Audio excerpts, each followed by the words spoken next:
hivi tumetoka kwa waganga, mimi sijaleta vinakuja hapa. Wao nafikiri kazi rahisi. Tuambie mwanangu.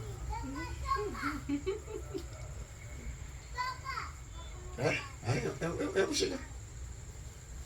Sogea. Hebu tuambie, mmevikuta wapi hivi? Baada ya kutabiri juma ngapi hili? Mmevikuta wapi hivi? Weka maiki tu hapo domoni. Umevikuta kwenye biashara. Kwenye biashara? Sehemu gani hapo kwenye biashara? Hiki kilikuwa mle kwenye plon tunamweka hela. Kakifunga kwenye mti. Hicho kwenye mti? Ndio. Gani tueleze kimefungwa kwenye mti, na mti ambao umesimama na watu wanakaa hapo au inakwaje? Pastor Mose, naomba tushikie mic. Mshikie mic vizuri. Kakifunga kwenye kona kwenye mti. Akifunga kwenye kona kwenye mti. Halafu watu hawaoni.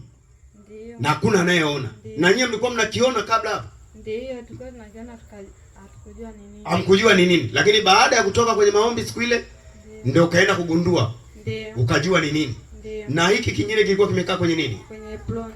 Kwenye ploni ambako kwenye pesa. Ndio. Sasa mmeweka kwenye pesa. Pesa ilikuwa inapatikana haipatikani? Haipatikani. Pesa ilikuwa haipatikani. Ndio.